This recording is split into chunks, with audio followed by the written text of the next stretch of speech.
Good evening, everyone. It's Friday night. I think Fridays, you guys are accustomed to me coming out like this. It's Friday and it's YouTube and chill. I'm gonna have one of those, how you say, politically incorrect conversations. But the funny thing is, these conversations are happening with the ladies, and no one considers their version politically incorrect. It's okay for ladies to talk about exchanging sex for money. So, YouTube and chill, we talk about love, money, sex. We love to talk about the intimacy of relationships, and sex being the major catalyst there. So you've got me on YouTube live stream. I'm on Instagram. Thanks for joining. I see you in the house.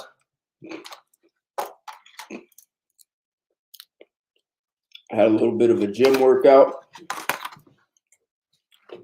Working on a little muscle. So this is,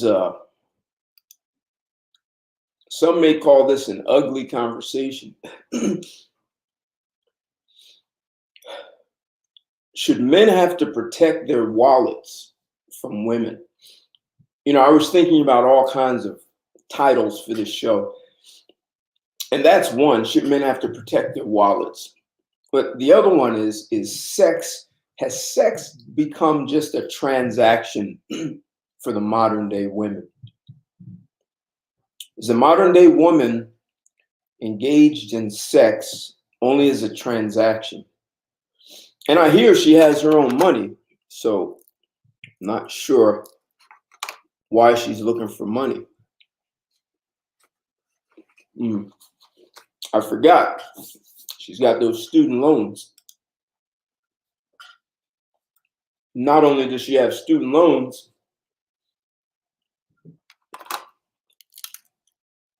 she was told that shopping was a sport.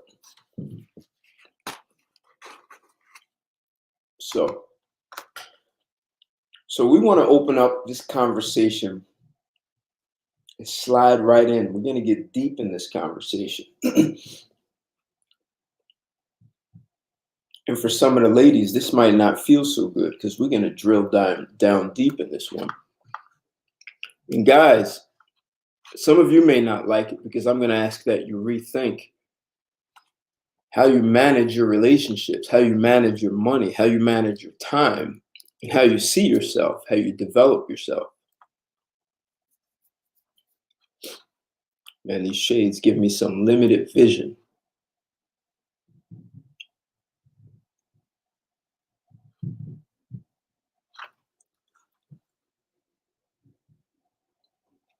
What's going on, SW? Good afternoon. All right, you're on lunch, so let's get into it. Al Capone, huh? Hey, I'm gonna make you an offer you can't refuse. Forget about it. So guys, do you feel like you have to protect your wallet? I mean, I hear that men need to protect their wallet because I understand women are so manipulative. So they can manipulate men, they can make them feel things, and even if it's not real. So men need to be careful. That's what I'm hearing.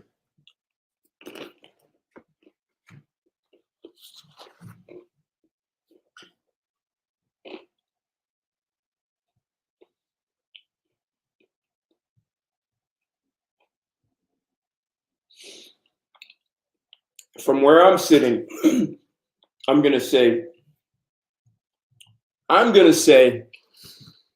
that the idea of having to protect myself against a woman for me, sounds ridiculous in any kind of way, whether it's my wallet,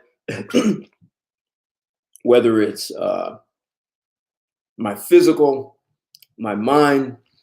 I just don't see it. And at the same time, I understand you have paternity fraud. You have women who consider themselves gold diggers. You have the prostitutes. You have the, God, what's her name, who says she was a stripper and she drugged guys and robbed them. So you have all these things. I understand. But here's my concern. Once you tell men they have to protect themselves and worry about, I don't care, concern, worry, fear, look out for. You're telling men to be on the defense. And when you tell men to be on the defense, and you stay on that defense, it's easy for you to be taken advantage of. The defense creates fear. I mean, imagine a basketball team and all they do is play defense and no offense. They're going to lose. They will never score. So what I'm getting at, the first part of this conversation I want to address is that men are being told to be on the defense with women. Watch out. She's going to get into your wallet. Watch out. She's going to play games with your mind. She's going to manipulate you. She's going to control you. When did this happen? What year was like where we did a role reversal? How did this happen? What year was it that women pushed men over the top and got men being on the defense, feeling like they have to protect themselves, from women? And the irony is women are demanding that men protect them. Meanwhile, men are on the defense that she's going to play me, she's going to rob me, she's going to manipulate me, she's going to control me. I'm asking you all to consider that's a certain kind of mindset. It's like if you're the basketball team that only plays defense, you have to protect yourself because that other team is so good at shooting that the whole game, you just want to focus on defense. You never score. I mean, if you train to only play defense, you don't score. And the other team will figure it out. Women have figured this out. They've figured out that they have guys on the defense. And they just have you running. This is my concern, that we're being told to stay on the defense as though we are the weaker sex. How did that happen? Who bought into that? Who sold this? And then women tell us how we're supposed to talk to them. You got to have game. Well, watch when a woman picks up a man. She uses sex. So she tells you how to behave, and then she does whatever she wants. I saw this article once, and I saw in the comments, and one of the women said that she would never try to pick up a guy again because one day she decided she hadn't had sex in a while, and she said, "That's it. I'm gonna go out and meet me a man." Going to the coffee shop. She went to the coffee shop, saw a guy she liked. He had his computer out and he was working on it. And she walks up to him and says, "Coffee, tea, or me?" And the guy started laughing. And the guy said, "I'm supposed to say that to you." So she said she would never do that again. But the point I'm making is she didn't do any of the smooth, have game, be a player. She laid sex right on the line. And women tell us not to do it. They tell us what to do and then do what they please. And we find that acceptable because we say nothing about it.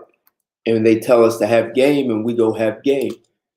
And we even shame other men for not having game or not living up to the woman's ideal of what a man should be. See, what I'm getting at is women have men on the run, just running up and down the court, just running, playing defense,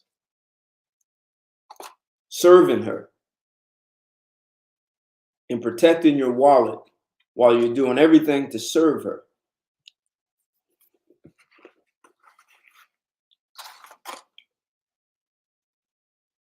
You finance the relationship. You provide physical and mental, emotional security.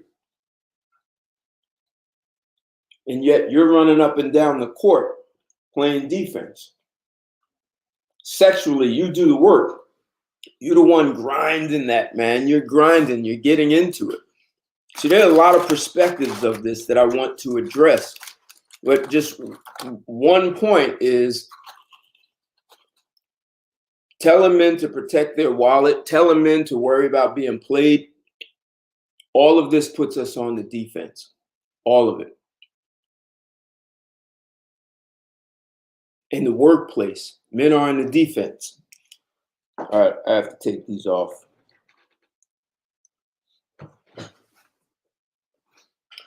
I want to read these comments now.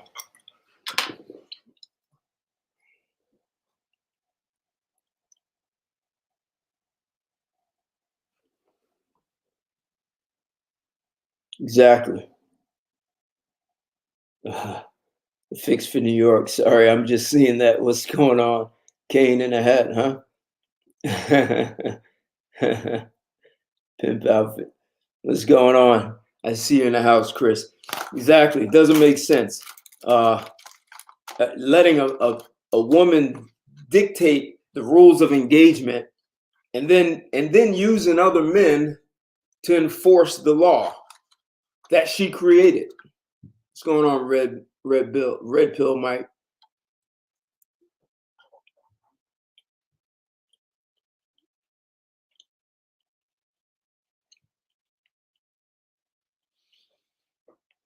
So PJ, depends if you're getting all you need from her. Then you can be flexible. So to take men off the defense, start thinking offensively. Questions that men generally don't ask a woman is, hey, have you been in a relationship before? Great. How did you enrich that man's life? How did you add value to his life? How were you valuable to him? And let her answer. Is she going to say sex? Is she going to start talking about her degree? What is she actually going to talk about? She cooked a meal for him?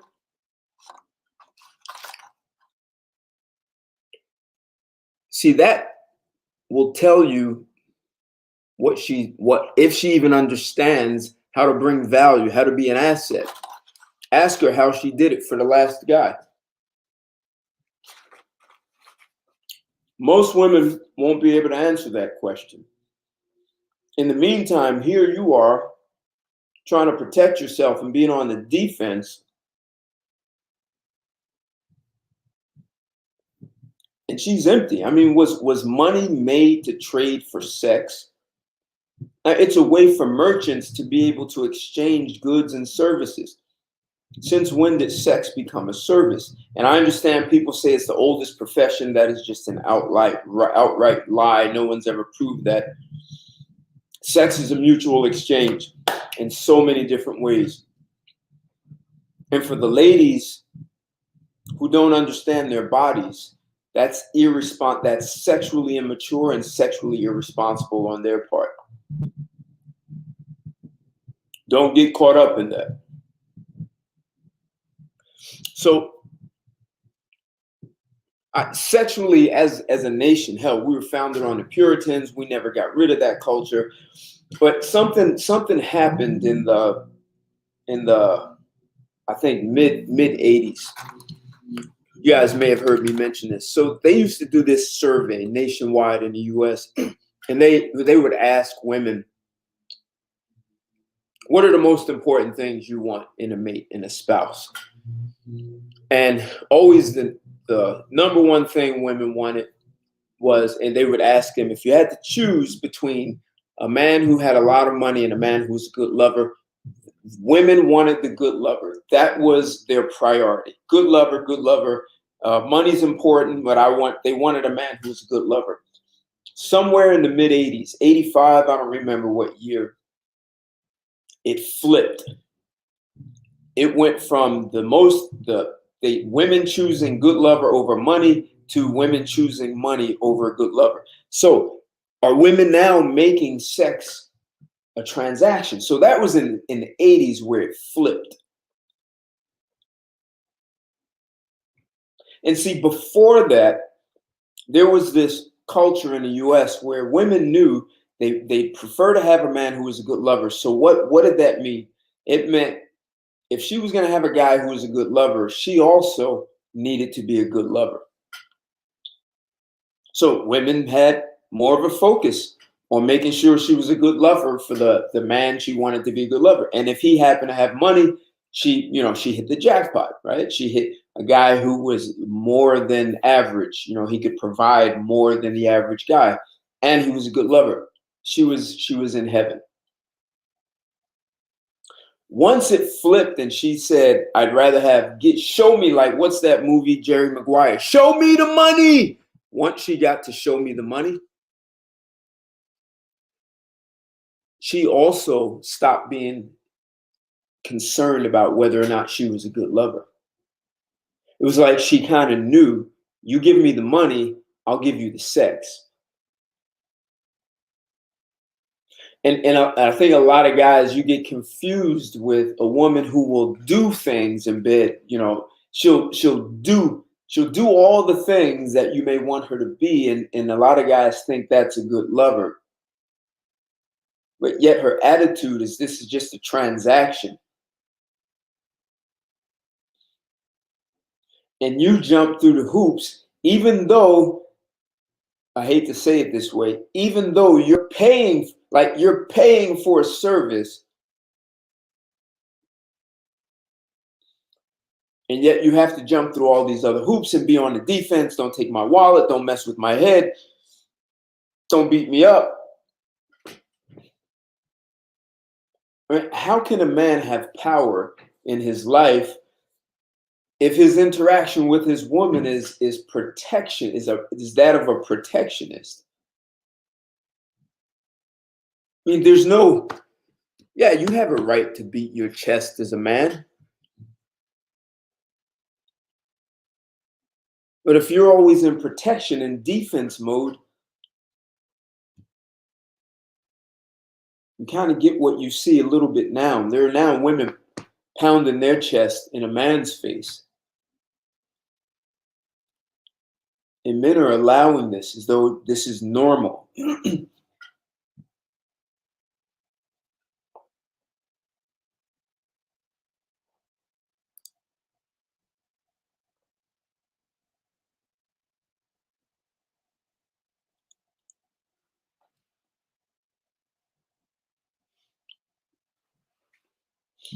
Yeah, what is it? Mr. Earl, parts of Nevada has legalized prostitution, and those women know who they are.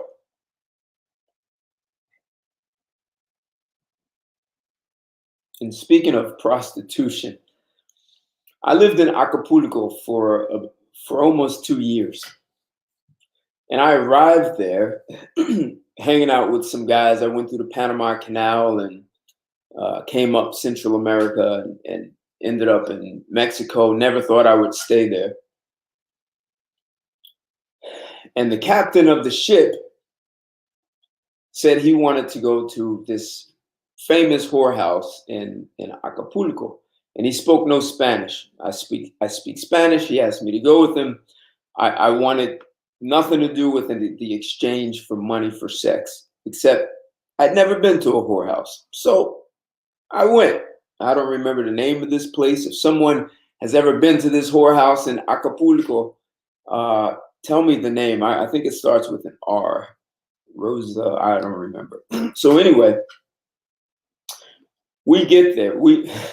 It was nighttime, and man, you know, if you've ever seen Acapulco, it's shaped like a horseshoe, and it's flat land, and then it's just mountains. So to get to this whorehouse, we had to go up in the mountains, and all of a sudden the paved roads disappeared. It was only dirt roads. Street lights disappeared. The only light you had was from the car, and it was people just hanging out. You know, you're just wondering, are we gonna have to fight our way out of this? But finally, we get to the whorehouse. This big patio, and we see all these women out there. And the manager sees us get out the taxi. And the manager goes, "Ladies," I'd never seen anything like this. About 30 women lined up. And one at a time, they said, "Would you like to pick me, sir? Pick me, sir." And the captain of my ship was just watching this. I thought, you know, he had done this many times, he said. And I thought he was just going to choose a woman. But he said it was kind of intimidating. And he asked me, "Tell the guy in Spanish, I want to leave." So we got back in the cab and left. So what I'm getting at is those women understood that sex was a transaction. So that captain didn't have to jump through any hoops. He didn't have to buy those women anything. He didn't have to say nice things to them. "Hey, Kenya, thanks for joining. You may not. This is this is a brutal conversation for men to have."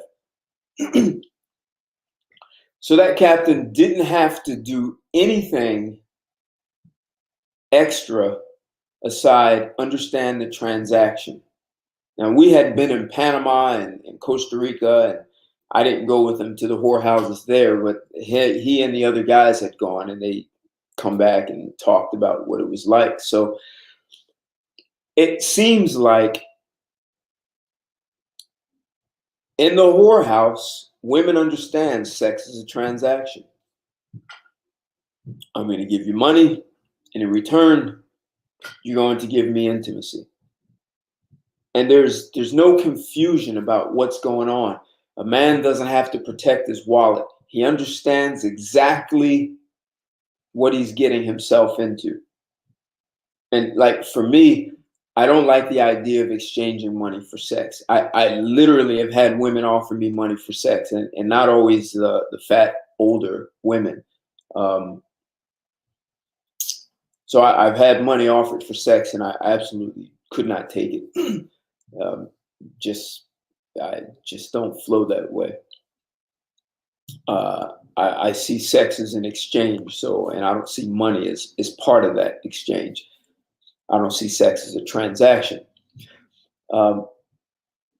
However, a woman who's a whore, the prostitutes, they do understand that, and they do accept the rules of engagement. And they know that sex is just a transaction. That's all it is. You're paying her for this whatever amount of time of intimacy, and you leave.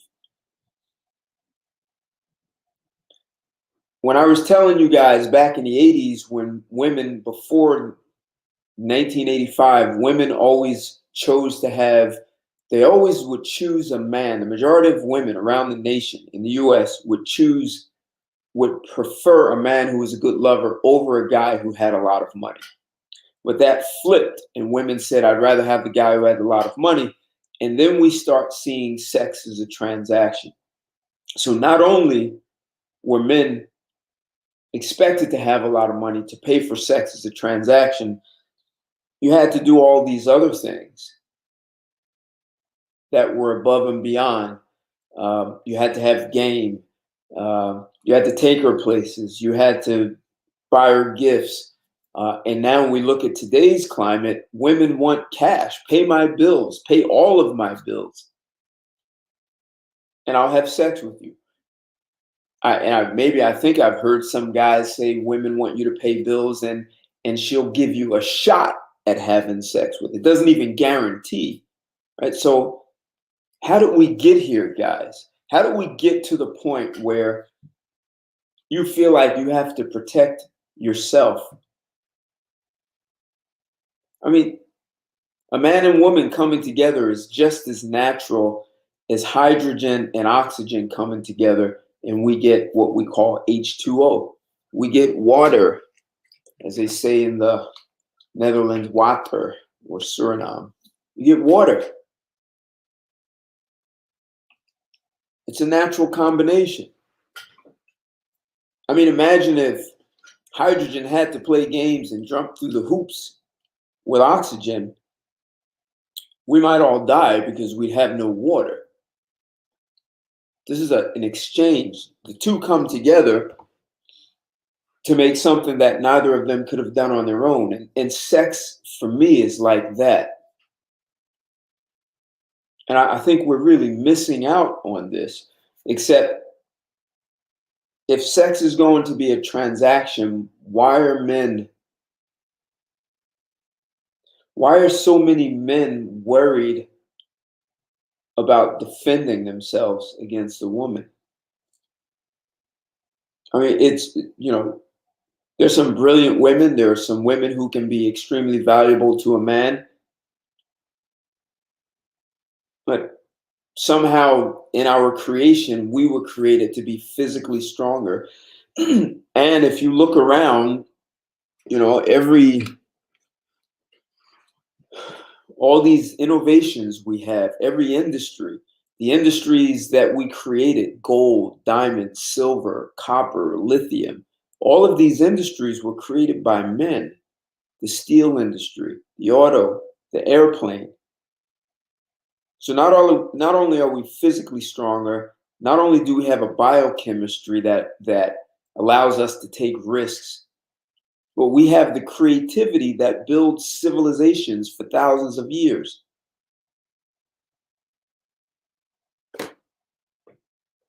Yet here we are on the defense and allowing women to tell us how to be men, how to talk to them. But when a woman wants to talk to us, she will just flat out use sex.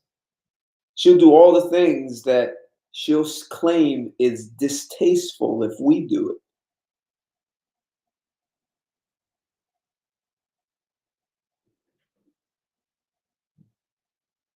So that puts men on a constant defense. And if sex is a transaction, like that whorehouse in Acapulco, why aren't women just lining up for us and saying, pick me, pick me, pick me? And you just pay for the transact. You just pay for what, like, hey, we know what we're going to do. What's wrong with that? Why are men worried about getting their heads messed up by a woman? Getting your wallet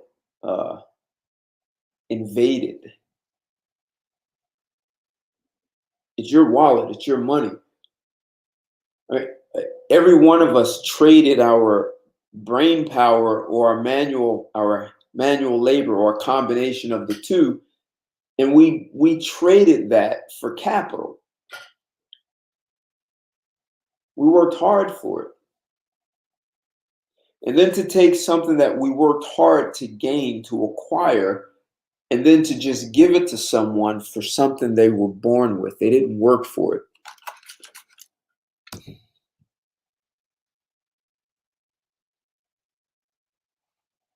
And then to be on the defense for it. I'm trying to comprehend this, guys. Why are we telling one another to be worried and protect yourself against women? So my suggestion is, so from where I'm standing, it's not protection that's needed. It's our own personal development. It is the kind of personal development, self-improvement that allows you to see what's actually happening in front of you.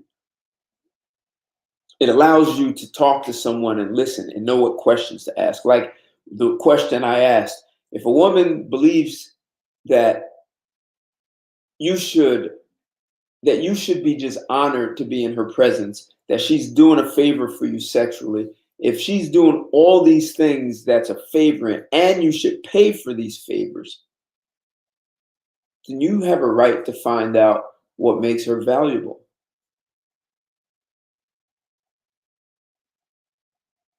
So ask her, how did she enrich the last man or the last few men? How did you enrich their lives? What did you do to be valuable for them? And if she was that valuable, why is she on the market available to date? Maybe she's not. Maybe she's still in a relationship. Maybe she's cheating.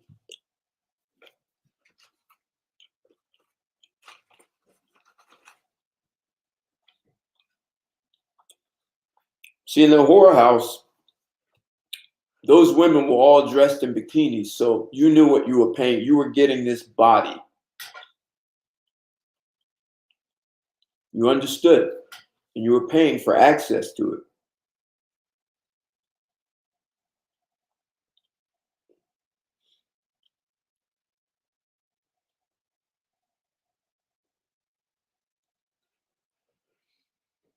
So yes, Imperator, you always have great comments. Yes, men need to have higher standards and put these demands. See, instead of playing defense, always thinking, hey, I have to watch my wallet. Hey, I have to watch she's going to mess with my head. I have to watch she's going to mess with my heart. I have to watch she's going to get upset or jealous or misunderstand and physically hit me. That's a defense bar. So if you're playing offense, it's like, how are you going to make a difference in my life? Why should I invite you into my life? What's going to be different? What's going to happen with you in my life that I couldn't do without you here? And if we're just going to have a transaction, I'm okay with that. I'll if you want money, you tell me how much and I'll decide if I think you're worth that. Maybe we negotiate.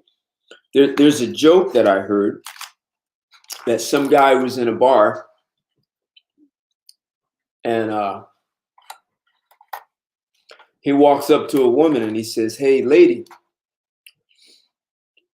I'll give you $1 if you come home with me and have sex with me." She said, "Are you crazy? I wouldn't have sex with you for $1.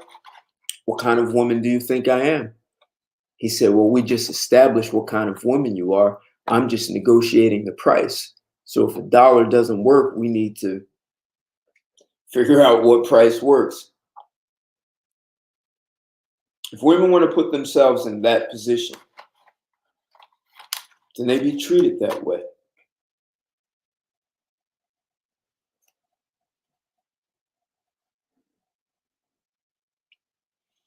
Right, Imperator. Right. If they were so valuable, if they're so great, I mean, I'm telling you, if you ask a woman how she enriched a man's life and what how she was valuable to him, if she really was, it's unlikely she's going to start talking about she has a PhD and all. Like, just tell me how you were valuable, how you enriched his life. How is that man's life better with you in it? And if it was that great, why are you available? Why are you on the market now? Why would he get rid of you? And if she says, well, he didn't know what he had and all that, then why were you with him? Why did you choose? How long were you with this guy?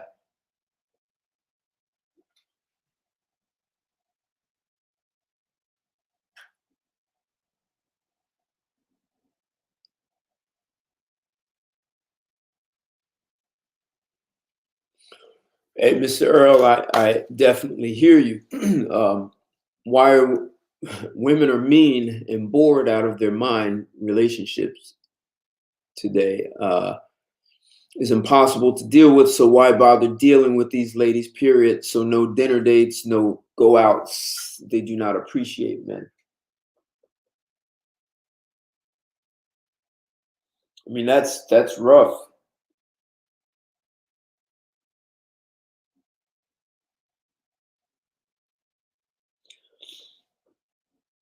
So perhaps the problem is men are not demanding anything from women.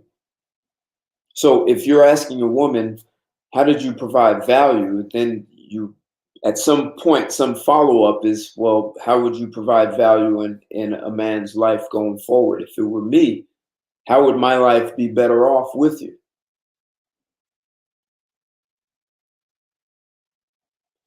See, if you're playing offense instead of defense and worried about protecting, see, protecting yourself implies fear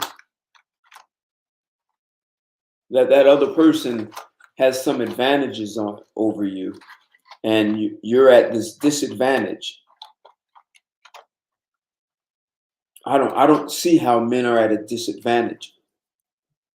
You're financing everything. You and you have a right to understand what you're paying for and what you're getting in return. But so many guys are afraid to do that because they don't want to offend a woman, or she may not want to be with him. But hell, if she's going to walk, let her walk. It's better to have her walk early on than 3 months down the line, or 5 dates down the line, and you find out it's going nowhere up front. Or she just going to be like one of the women at the whorehouse in Acapulco. She's just going to say, pick me. And you ask how much. I mean, some of this may sound crude, but I'm just not sure how men got pushed so far into being defensive and afraid of what a woman's going to think. Like, what is she going to do? Beat you up?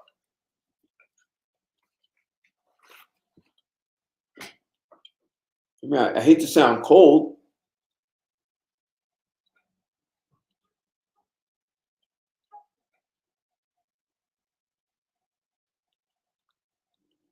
I mean, men have a right to say, look, I don't want to jump through hoops only to find out there's nothing there. I need to understand if my bar is here, I need to understand if you meet it, you exceed it, or you fall short by how much. Because then I can make a decision on how to move forward. That's going to give her a different way to think. Now she may just back out because in her mind, men are in the minds of many women in the US, men are not that smart.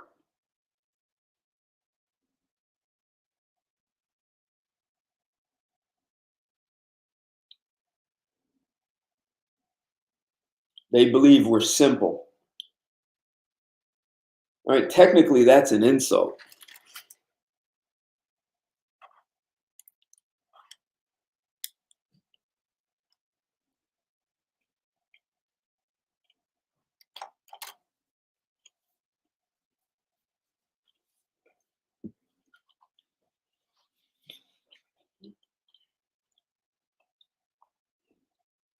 Yeah, Imperator, they're saying pick me for sure.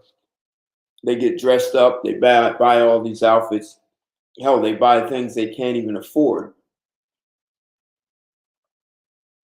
Hell, I wonder what percentage of women have clothes in their closets with a tag on it and they've never worn it. Shoes, outfits, never worn, and had them for years, just sitting in the closet.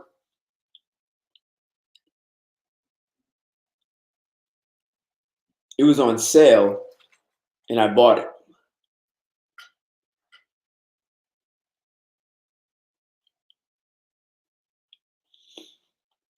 I mean, that's what a lot of women are looking for you to finance, that lifestyle.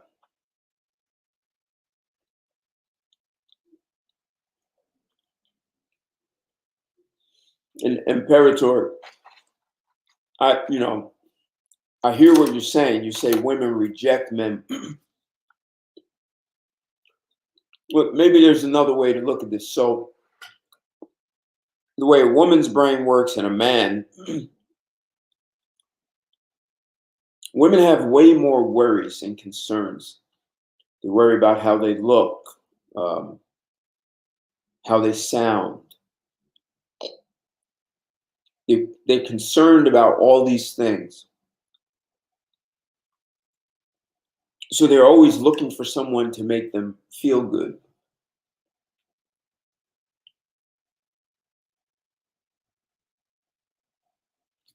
And sometimes they'll do it at men's, plural, men's expense. And they do want to be picked. But the other problem now, when you add to that, they worry about how they look, how they sound. Am I too fat, or am I too skinny? They also worry about, well, will my friends like this guy? Or what will my friends think of me? And this whole thing about know your worth, I mean, based on what? Based on the assessment of their mother, of their friends, their siblings, their sister.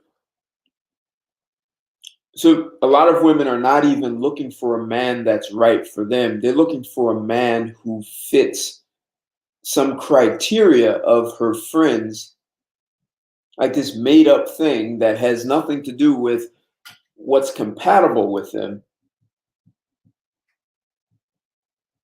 And that's why so many women end up on the market for prolonged periods, because technically she's here and she's looking for a guy here because he'll meet the approval of her friends, but she never holds on to this guy. This guy that's up here might have sex with her, and that's it. So he picks her. She's like the whore in the whorehouse. Pick me. And it's a transaction. Sometimes it's not. Sometimes, she thinks he's hot, so she's going to get something out of it, or he has money. She's going to get access to it.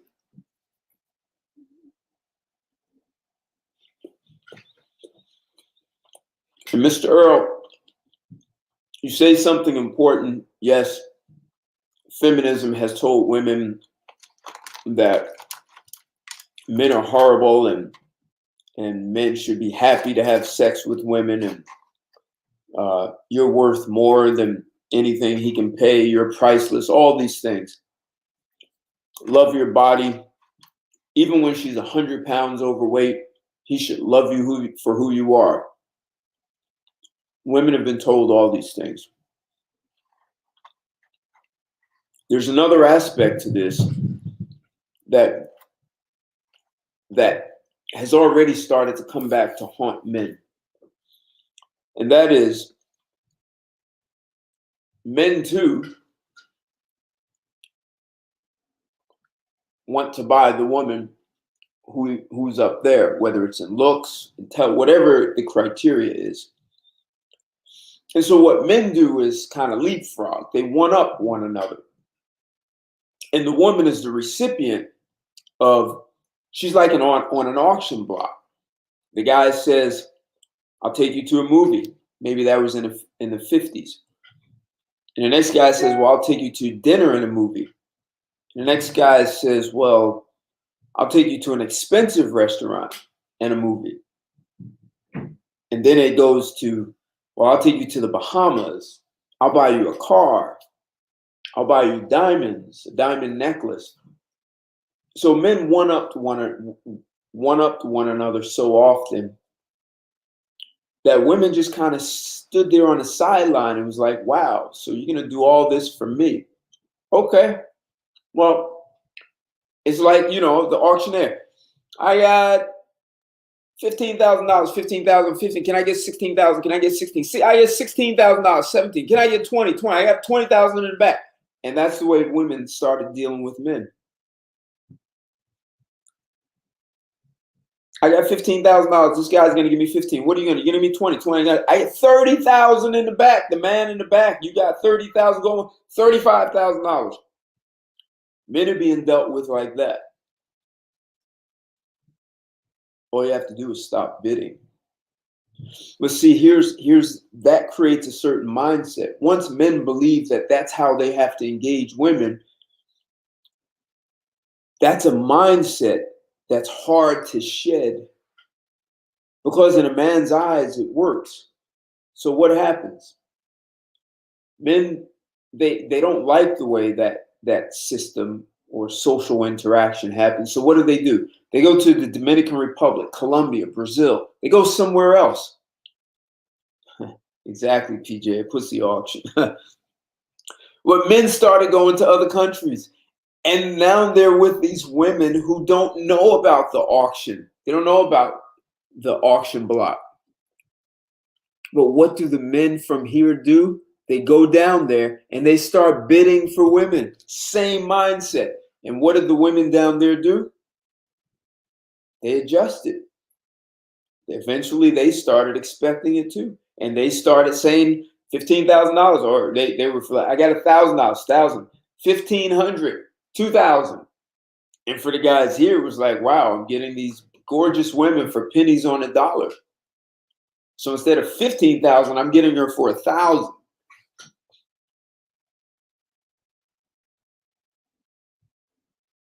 But soon those women in DR are like saying, well, forget 1,000, 5,000. I want 10,000. And they think, well, she got it, so I should get it. And then the whole sort of beehive, the hive mentality of now choosing a guy based on what their friends, what they've heard, all these stories.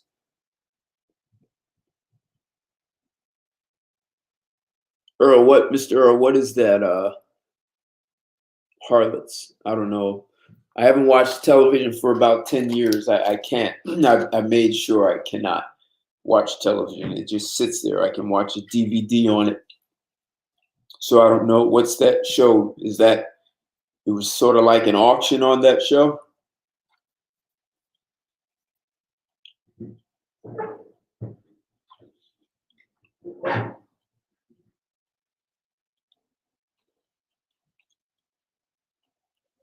Hey, Victorino, ¿cómo le va? ¿Todo bien? So part of what I'm getting at is guys, you go into your pursuit of a woman on a defense, like automatic. You're in defense before you say hello.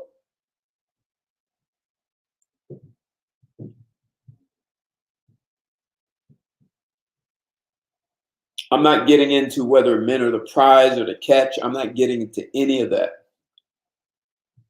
See, oh, interesting. Okay.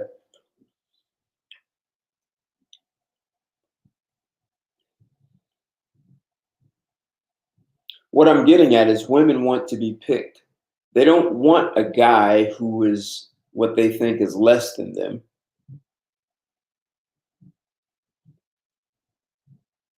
And you're not, see, your men are going on a defense, and you're not asking women to work for anything.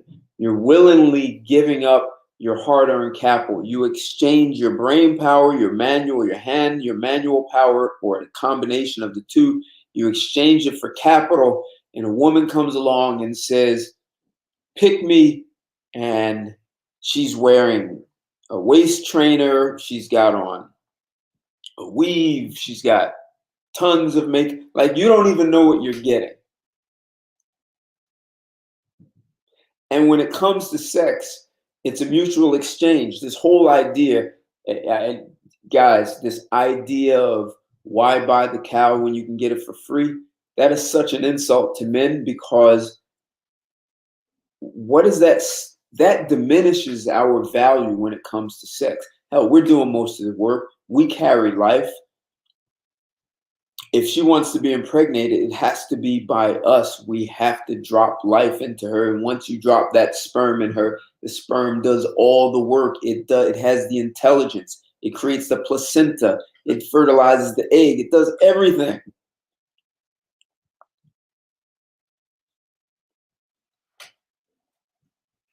But we're acting like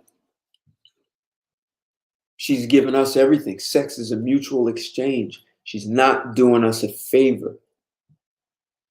And if she doesn't know her body well enough, then she may have a problem climaxing. If she's been molested or raped, while that's unfortunate, it's going to affect her attitude towards sex, towards men. If she hasn't been, and she's just sexually immature, If she's sexually immature, there's a good chance that she's immature across the board. Um, Sexuality plays a big role in adulthood. Yes, I'm drilling down, man. We're getting deep into this one. Opened it up, drilling down deep. Thank you, Victorino. Yeah, we're getting into this one. Because I hear about men being on the defense and worried about protecting their wallet, and I just can't see why any man would have to protect himself. If it's not a physical threat, why are you protecting yourself?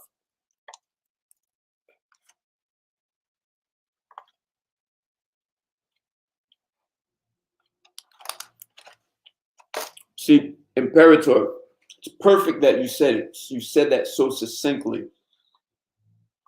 What he said is, men are being told by society they should put women on a pedestal and fund their lifestyles. I mean, remember when our parents used to say, so if your friends jumped off the bridge, are you going to jump off also? Just because someone said to do it doesn't mean that you have to.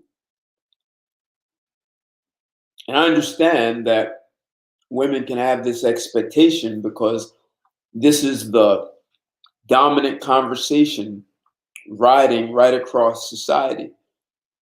Hell, across the globe. I mean, I lived in other countries and they have financial expectations in other countries. They want you to be taking them to dinner, especially if they know you're from the US. If you come from a country that has a good reputation for sex, well, they just might skip that. Because women want sex as much as men do. See, while they're telling us to fund the woman's lifestyle and that we're getting her for free, what they don't tell us is women want sex as much as men do. And if you doubt me, just randomly ask women what they would do if they were married to a guy, had a good relationship with him, and one day he says, honey, I don't want to have sex anymore. What is she going to do? And she's first going to say, well, maybe there's something wrong with him mentally. I'll take him to a therapist. Maybe he's physically hurt. No, just say he's healthy mentally and physically. He just said he doesn't want to have sex with you. He doesn't need a reason. Most women will divorce that man. They don't want to be with a guy who doesn't want them. It's unfortunate that you have to create that kind of conversation for a woman to be honest about how she really feels about sex. Yet 38% of marriages are sexless, and that's people between ages of 25 and 55. So I know I keep repeating this, guys.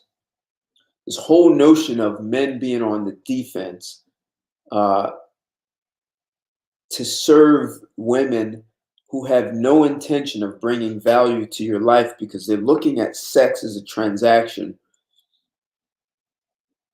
And so is marriage.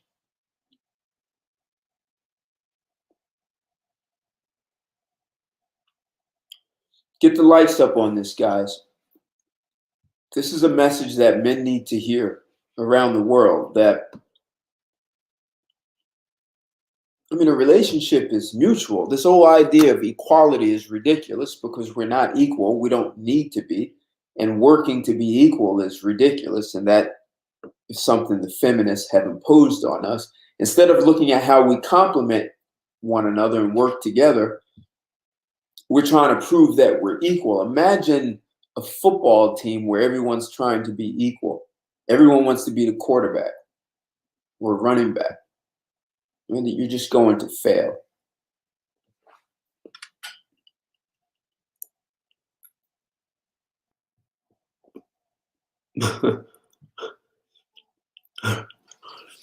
It's number 4.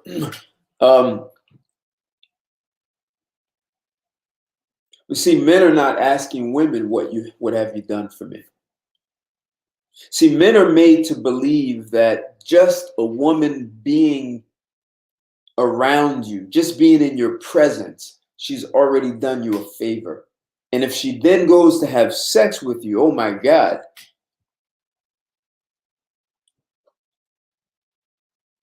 you play offense by constantly letting her know that you have demands, you have expectations, and you let them be known. Some of the questions, like I asked, what did you do for your last? How did you enrich the life of the last man you were in? Now, some women may be like, why do you have to ask these kinds of questions? It's like, well, how else do I get to know you? How else do I know if you have anything to offer as a man?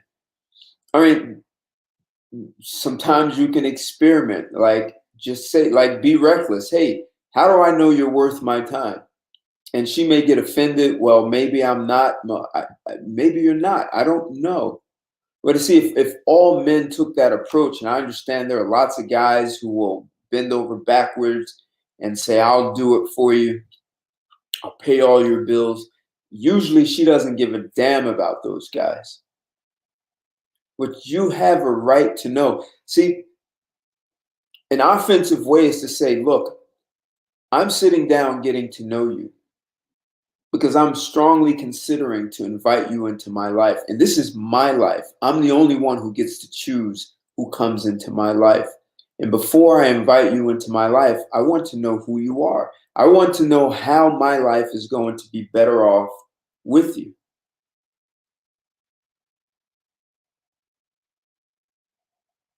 See, if you start having conversations like that, she's going to sit up straight or she's going to walk.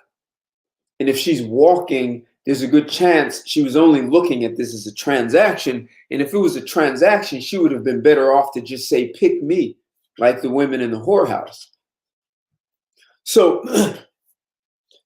letting your, hey, look, oh, just let me say one more thing. There's this app, you guys, some of you may have heard it, you've been on it, called Clubhouse. You have to have an iPad or an iPhone.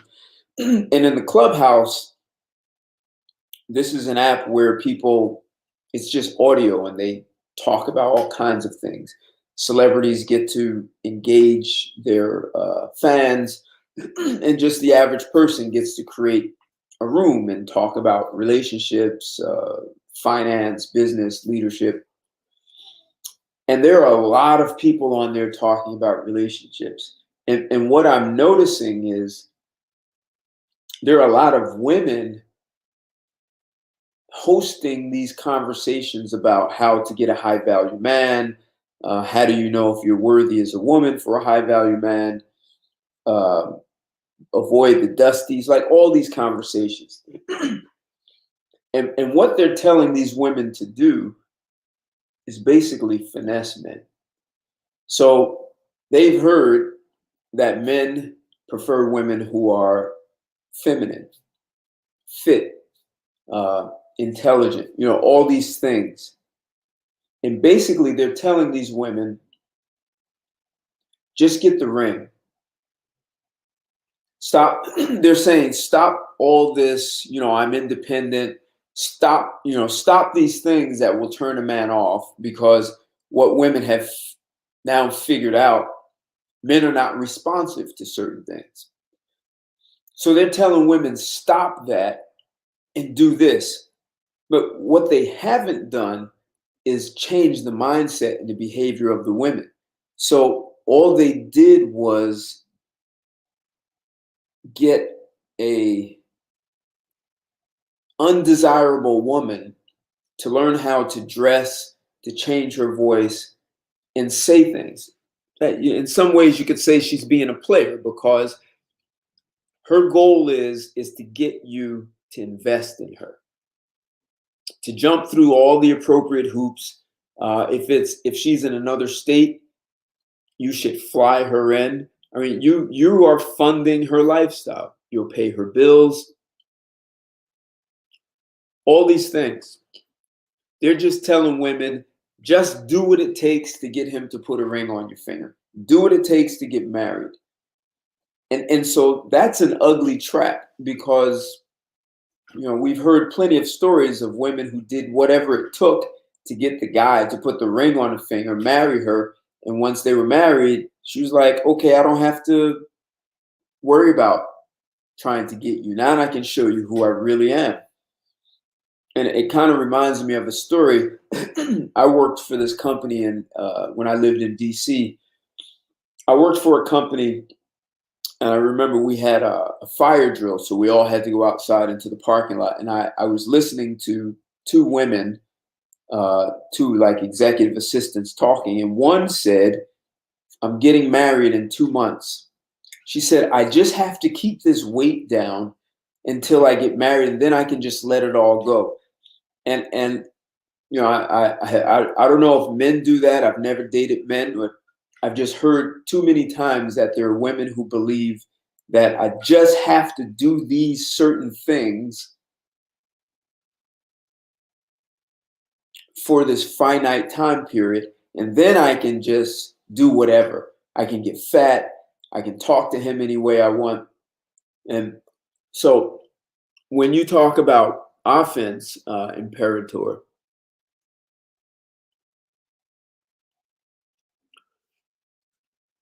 it's hammering down these demands, like making them solid and clear, and telling and not being afraid to tell a woman, if you don't like the expectations, if you think my demands are over your head, if they're drowning you, if they're too much for you, then you should walk.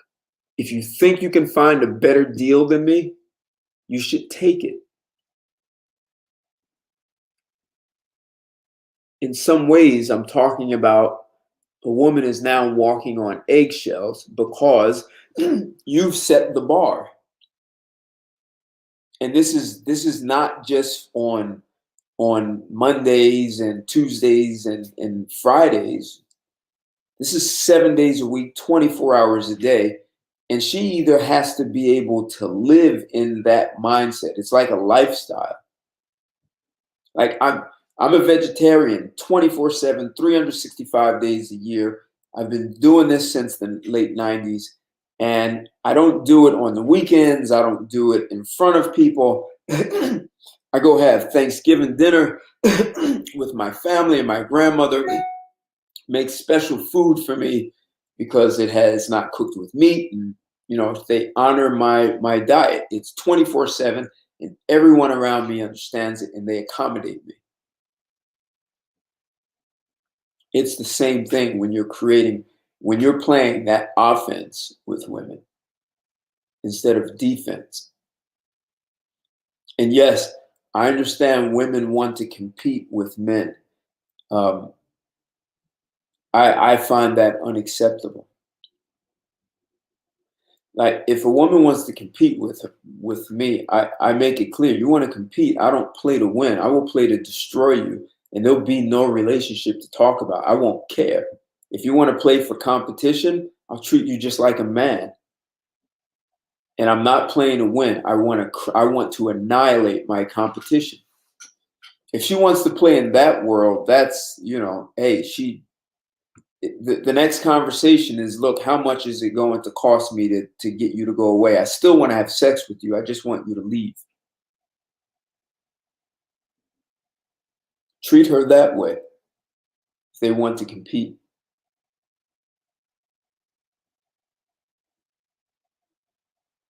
Hey, Mr. Earl, they don't get all the women. The women just use them as pit stops. And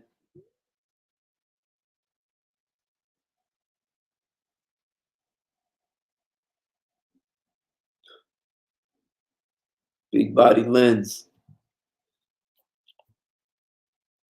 Hey, sorry to hear she left, and good to hear you're enjoying your life, man.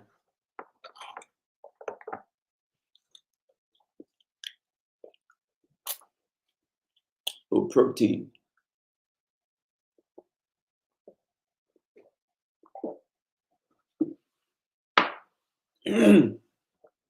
One of the things I can't urge enough for every man is to develop your mind.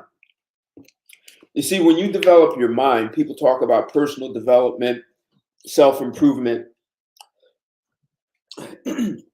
What that does for you, it makes it so much easier to be able to see right through a person.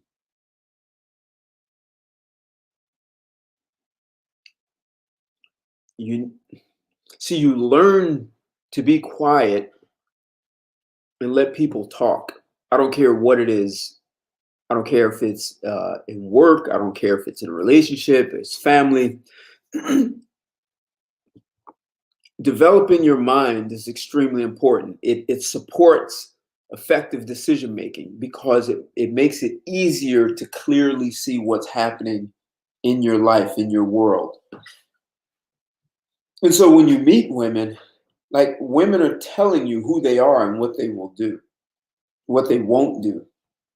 And so instead of trying to arm wrestle them and think you're going to change them, accept them for what they offer. Going to offer me. And I've asked women, like, how do you bring value into my life? And she kind of giggled and said, it's kind of obvious. And I said, no, it's not. She never answered it. And she doesn't understand. And God, she had such a sexy, sexy body. Oh my God. Like her body was so sexy that it was, she wasn't born. A sculptor and a mathematician got together and created these dimensions. I mean, this woman was over 6 foot. I mean, except she didn't make it clear that there was anything else she had to bring to my life except that sexy body. So she earned a place, and their place was that's what she had to offer.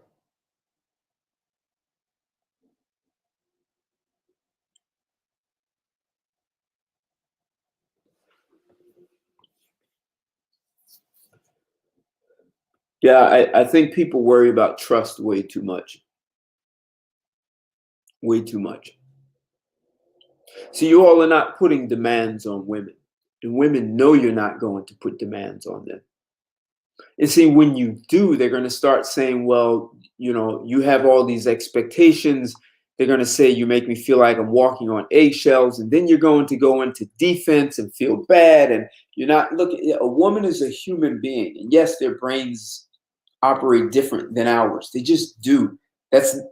Men had nothing to do with the woman brains operating different. We have nothing to do with their biochemistry being different. What we have everything to do with who we invite into our life. And when a woman understands that you have demands and you constantly make them clear, and if she doesn't like them, then she can go somewhere else where life is easier, or she'll have a better deal. And she has a right to take that, just like you have a right to have expectations. But when you have none and you're just happy to have her there, she knows that. That's her expectation. You should just be happy I'm here. And you accept those terms. It's like an implied contract. It's a social contract that men and women have in the US. And men are not questioning that social contract. They're accepting the terms. They're accepting the terms that you have to buy the cow. You shouldn't get it free because a man's value sexually is 0.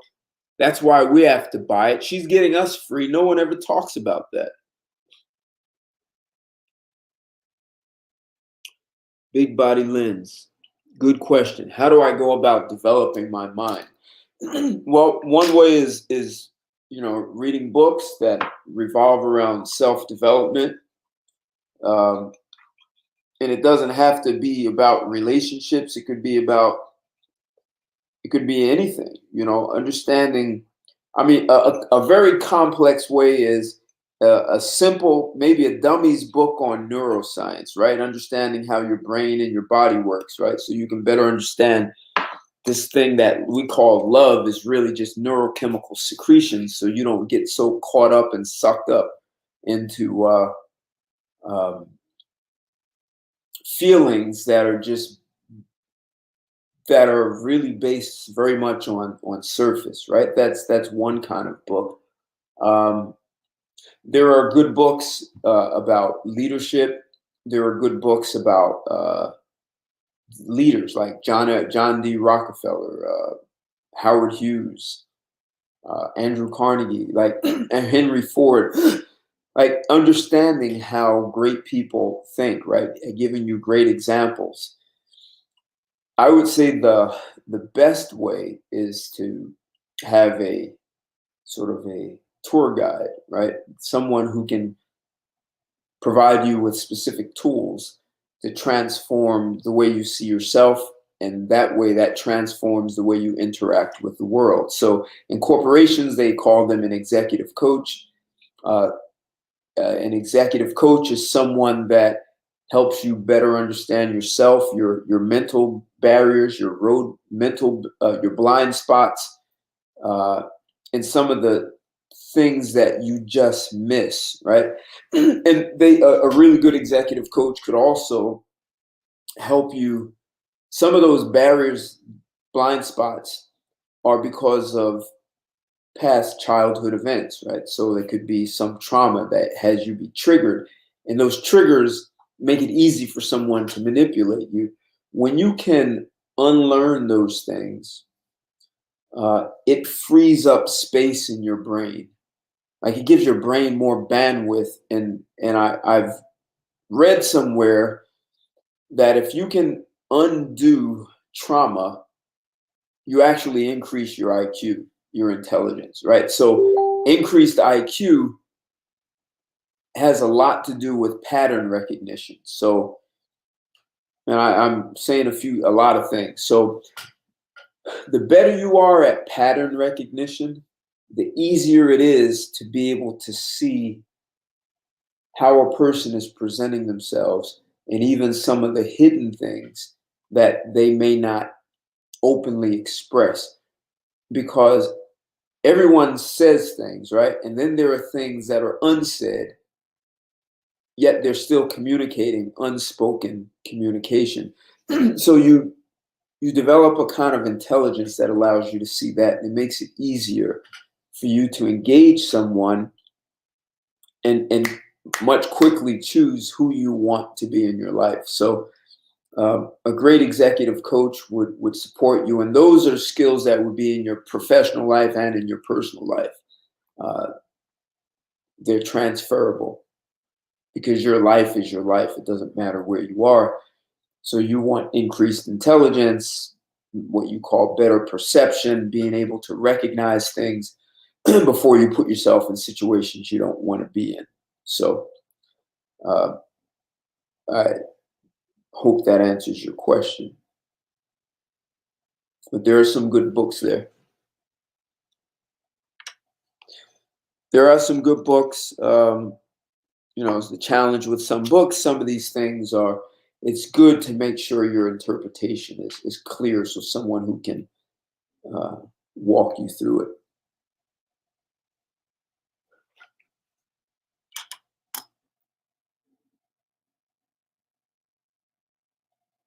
And yes, there are lots of women who it's just your turn. And you know what?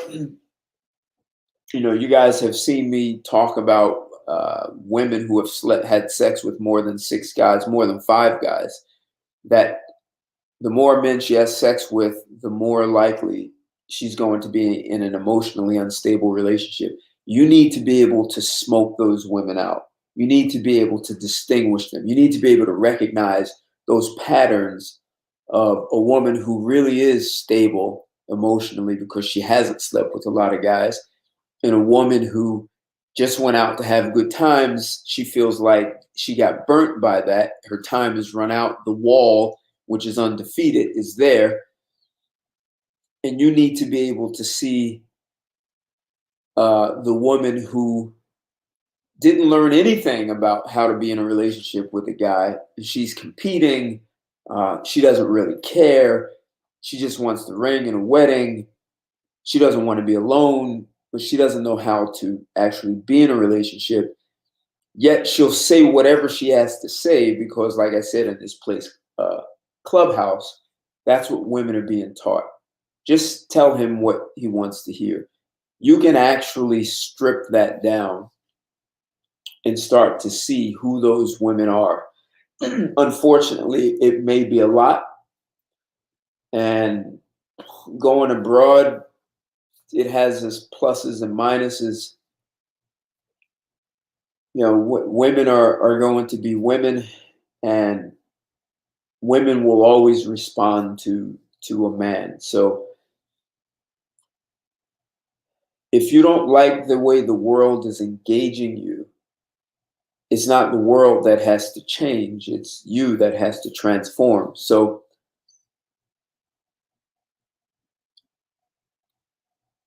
I would say people don't see the world as it occurs, people see the world as they are. People don't see the world as it is.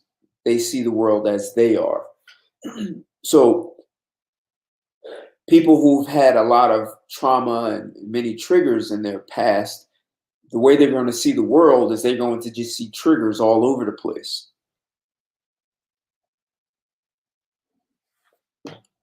And that's the way the world occurs. Do I advocate men to be married?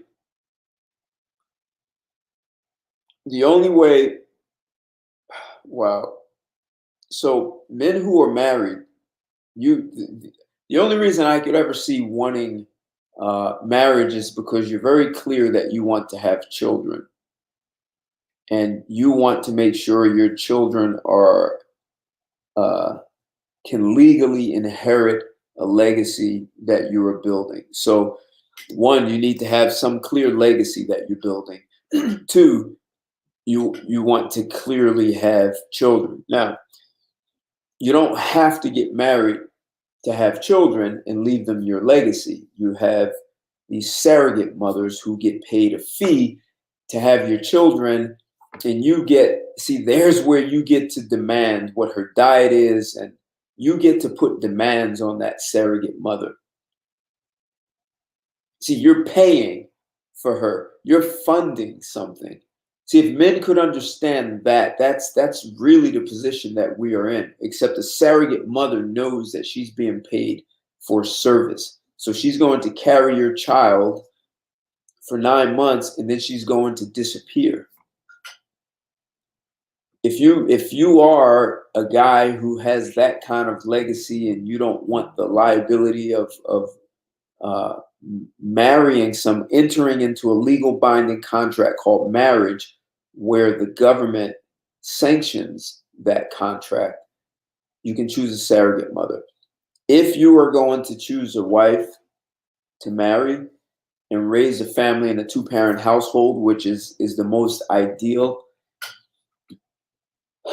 I mean, even if it's 55, let's say 60% of marriages end in divorce, that means 40% work. The 40% that work, they work because of compatibility, not because you have things in common or you find each other attractive or you have this chemistry. The core of who you are, how you manage money, how you manage conflict, where you want to live, how you want to educate your children, traveling, sexually compatible. There are many things, and those are like the core, you would say, core values of a person. Those things generally don't change. Those are who you are over time.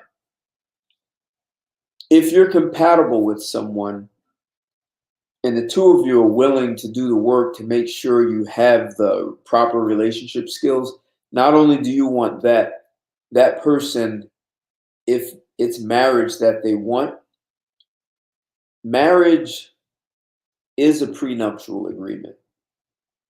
It's a legal binding contract sanctioned by the government.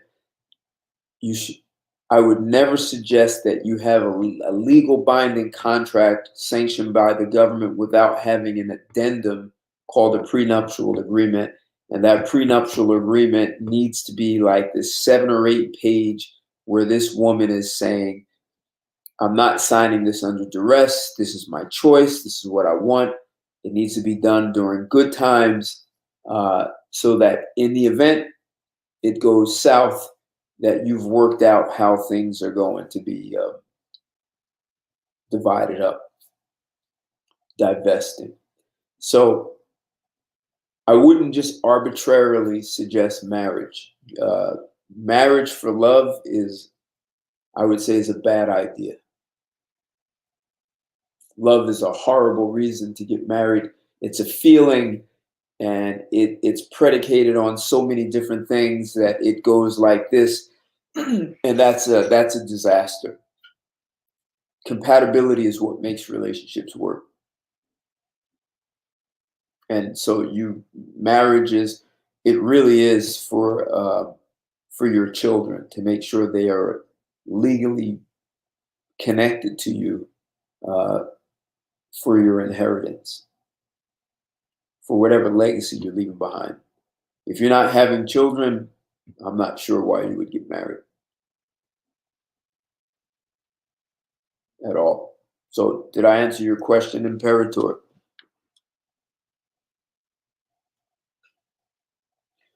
Penthouse. Penthouse Suite. Thanks for joining. Mike Too Reckless. See you in the house. Thanks for joining. So, I mean, the ultimate message that I really wanted to get across here is hearing so much about guys being on the defense, defending your wallet, defending your mind, defending your heart, defending your body, defending. There's no power. Men were born to be powerful. Why are we walking around on a defense? I mean, how do you build? How can any man build with another man if all men are being defensive?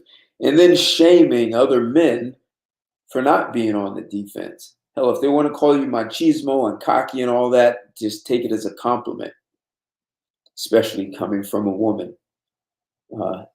Asshole is probably a huge compliment coming from a woman.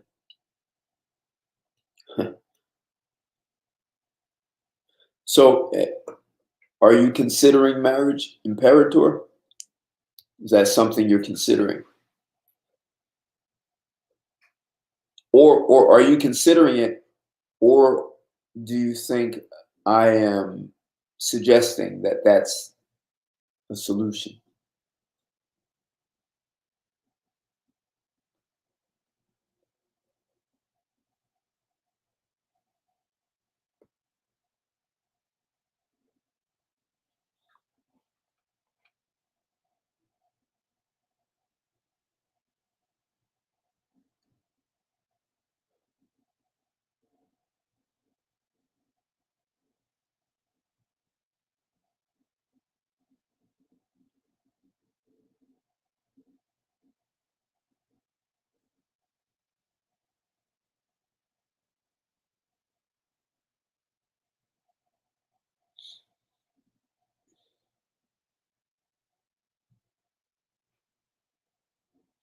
So those were really the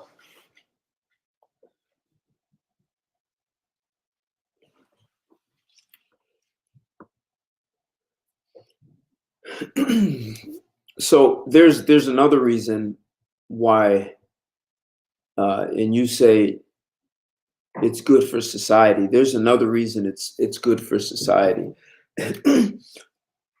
When you raise a child in a one-parent household, I don't care if one of the parents died, if they went to the store and never came back, divorce, whatever the reason, uh, temporary separation, children are emotionally traumatized when you take one parent out the home, even if the parent was never there.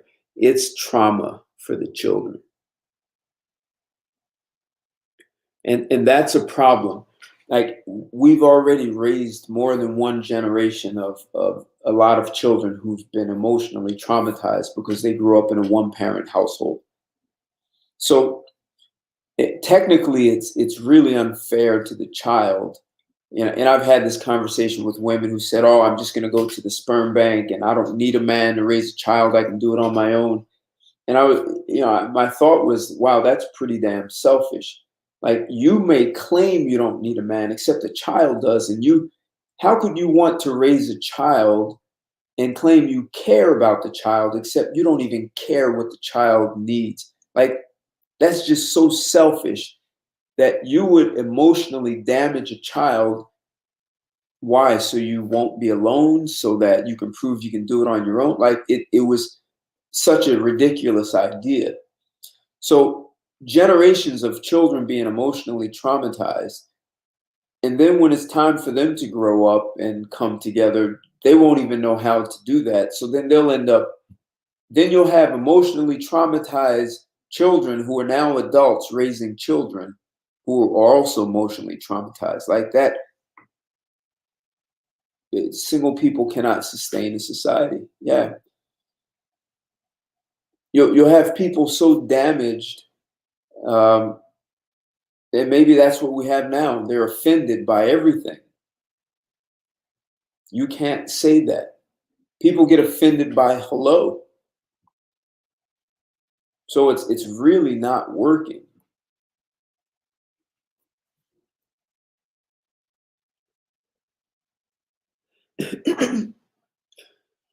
Society makes money through single parent household. How? Tell me. I want to hear your perspective. How do you think society makes money on a single parent household?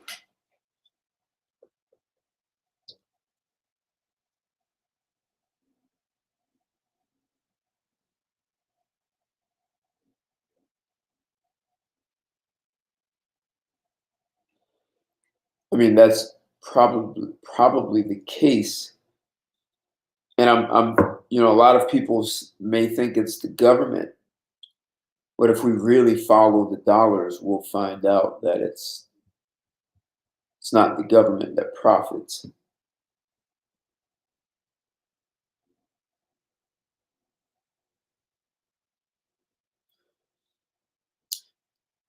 I don't want to get on a different subject. All civilizations have been built by men. So every civilization has been built by men, it's been maintained by men, and protected, the military, by men. That gives us a lot of rights, right? So if any one of you guys built a house with your brother or your cousins, like you chopped down trees and cut the lumber, you made your own lumber, you made your you made everything yourself. You mined the iron ore and made steel and made a house. You built that house from the ground up, handmade, and you maintain it, and you keep it safe from animals, from weather, from thieves. You have a right in that house to make laws. You built that sucker. And men have the right to do that with society. And we've stopped doing that. We built this society. We maintain it. We protect it. We put our lives on the line. Hell, even building a society requires putting your life on the line, your money, you're risking. And men have stopped being fully accountable for what they've built and what they passed on to their children. Because women said that they can do it better than us. I mean, my next thought is definitely a different topic. But the place for men to stand is we built it, we maintained it, and we protect it. If you don't like the rules, treat them like you would treat your 10-year-old child who says, I don't like the rules, that I have to go to bed at a certain time. I don't like these rules. Well, these rules are in the best interest of everyone. And if you don't like it, you should go live on your own.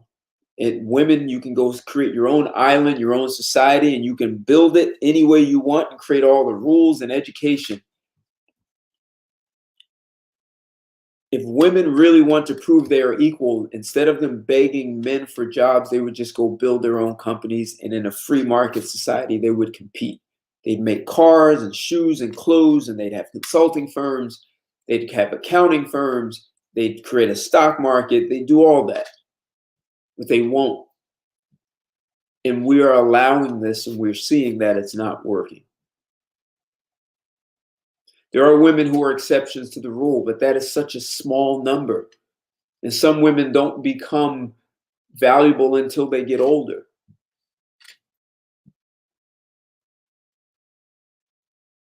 Yeah, I get the court system and the police arresting people.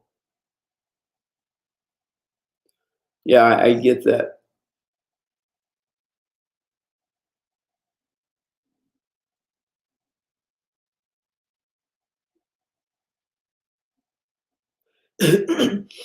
There's also a see. We need to start counting, following the breadcrumbs. So you have something called government cheese, and then you have these food stamps that allow you to buy certain foods. I don't know if it's Kellogg or Pillsbury, uh, Kraft that makes the government cheese. Like someone is making money off of food stamps. Like they're getting paid, and who's paying, who's subsidizing that are men. And so to Imperator's point, if you have a lot of single mothers, most women in the workforce, women are not taxed the same way men are. Eventually, that will crumble because men have been carrying the load for centuries, and we have no problem carrying women. But when you take men out the workforce and women in most jobs are not as productive as men, it's unsustainable. You can't have women financing themselves when you take men out the picture. Who's going to finance them? They won't want to pay that tax rate. They won't want to be responsible for financing so many women on welfare. Like, where's the money going to come from at some point?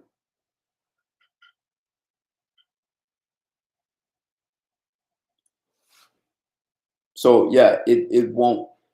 Um, it's like a business with a poor business revenue model.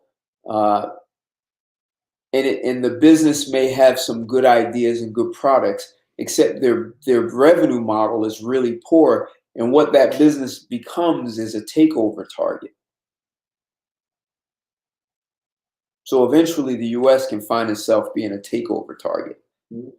And how does a country get taken over? Make the men weak, make them drones. In countries like China, who's saying, hey, our boys don't know what it means to be masculine, so we're going to have classes to teach boys how to be masculine, to make sure they are. And you have people like the drug lords in Mexico, who's below us. Those men, those drug lords, care nothing about their feminine side. And you guys better believe, when I lived in Mexico, one of the things that I learned is that Mexicans still want that territory back. That's Texas, New Mexico, Arizona, Nevada, California, and I think it may go all the way up to Oregon. They still see that as Mexico, and they want it back. They're still emotionally distraught about that. This is more than 100 years later.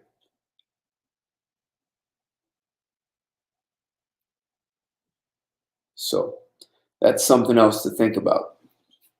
I mean, technically, in 30 years, the United States could be part of Latin America. This could become a Spanish-speaking country. And the drug lords are literally murdering feminists in Mexico. Literally.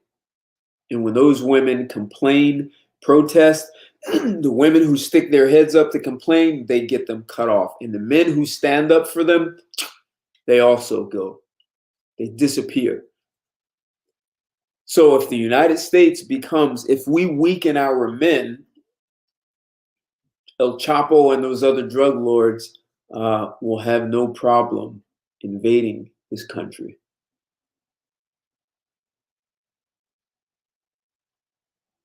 Yep, rich elites benefit, but that can't be forever, because who's going to pay for that?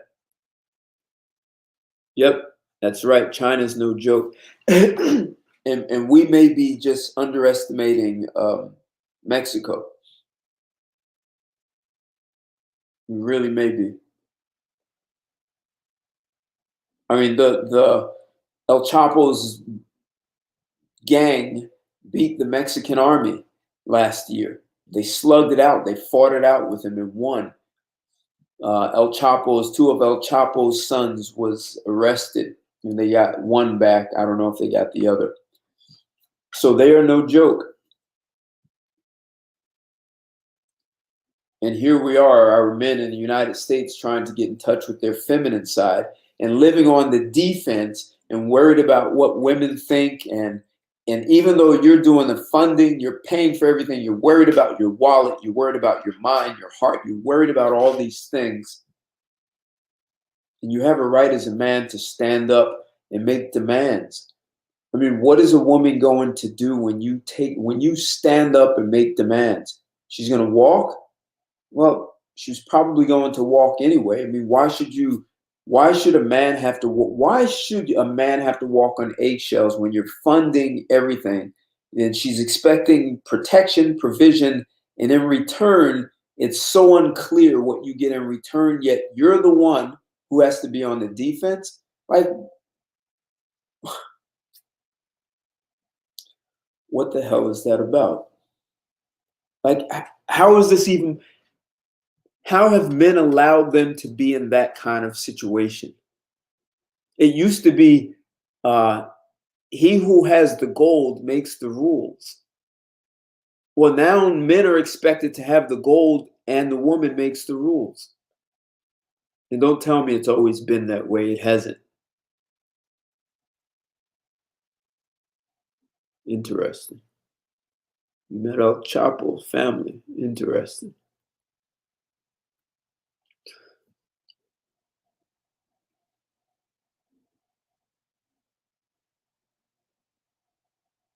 So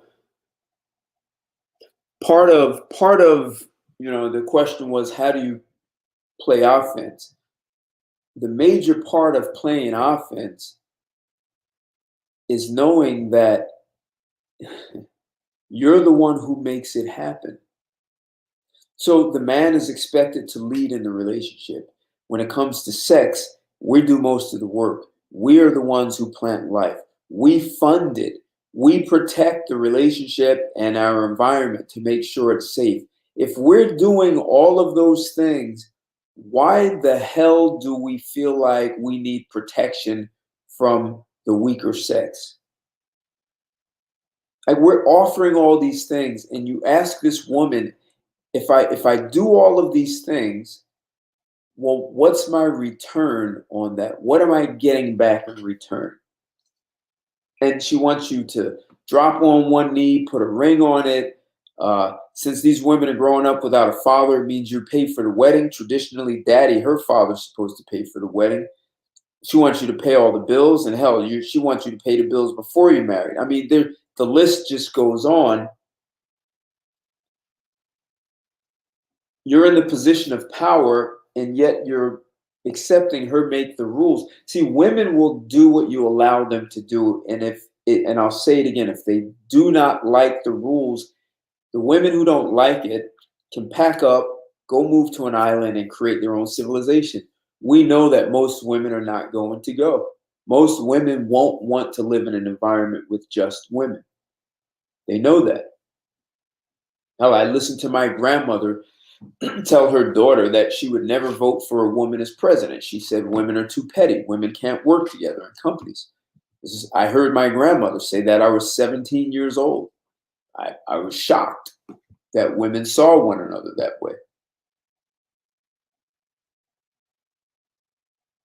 So as part of offense is understanding the position you're in. So you are the company that's hiring. See, when you go to a job interview, generally the company's not begging you. They're going to pay you. They're going to write you the check. They're going to fund your lifestyle by making a trade with you. They're not asking you to work for free. I guess if you're doing an internship, maybe that's different. But there's some sort of promise at the end of the internship, right? You have experience. Possibly they'll give you a job permanently.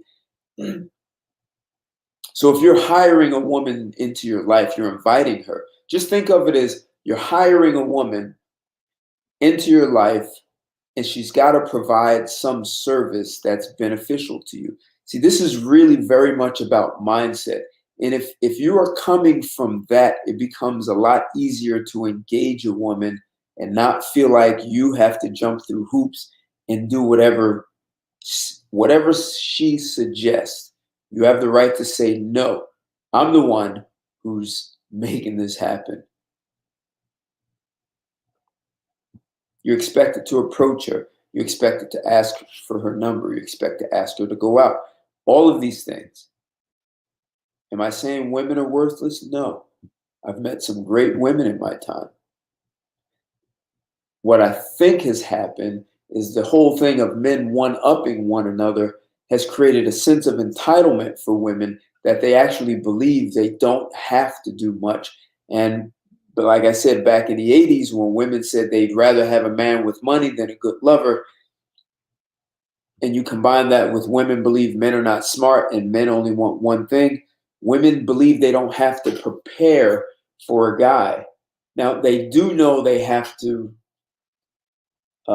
present something for a man who they consider to be high value. But most women don't qualify for that guy. You see, women are okay being delusional about believing they qualify more than what they offer. You know, the woman who's 5'6", 272 pounds is overweight. And she thinks she deserves a guy who's going to pay all her bills and marry her and put a 2-carat ring on her finger and all that. And she's overweight. Like, the man should just be happy she has a vagina and she's going to make it available. See, we're accepting too little as men. And I understand there are guys who will get on their knees and grovel and beg, and it seems like they get the women, but those women don't really like them. Hell, they'll even marry those guys and go get pregnant by the guy that she really wants so her children can be stronger, and let the simp dude finance those children. And that happens. But do you really want to be with a woman who is that deceitful? Let the simp have her. Have her. So those are my thoughts on this conversation.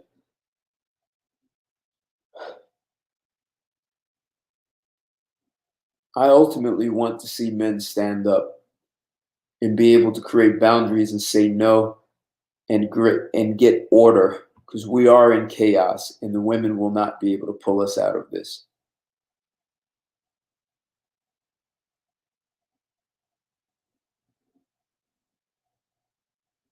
We are the boundary. We are the nation structure. We are the culture.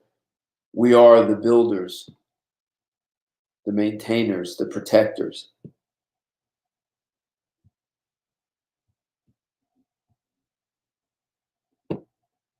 So guys, I appreciate all your comments, your questions. If you haven't smashed that thumbs up button, smash it before you go out. Share this video. If you haven't seen my Patreon account, you definitely want to check it out. I have some things that you haven't seen before, and your support is always appreciated through PayPal and Cash App. And I'll be back Sunday with another provocative topic.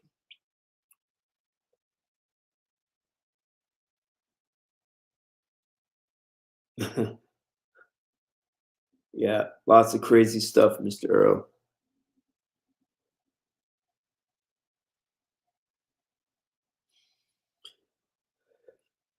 Yeah, lots of women don't want to grow up. They're still trying to dress like teenagers and their grandmothers, unfortunately. So, guys, always appreciate your support. Thanks for joining me. And this was a kind of an ugly conversation to have. It needs to be had. Share it. You guys know men need to hear this conversation. Get out of the defense game and play offense. You want to score, you want to make things happen, play offense. Women will respect that a hell of a lot more than a guy who's on defense. It's like the kid in the playground who's always afraid and on defense. He was picked on the most, and this is human nature. I don't care if it's a man or a woman. A woman will exploit you just as much as a boy or a man will. So the offense, the main thrust of offense is your state of mind and understanding that you are the one who's holding all of this together, and you have the right to make a hell of a lot of demands.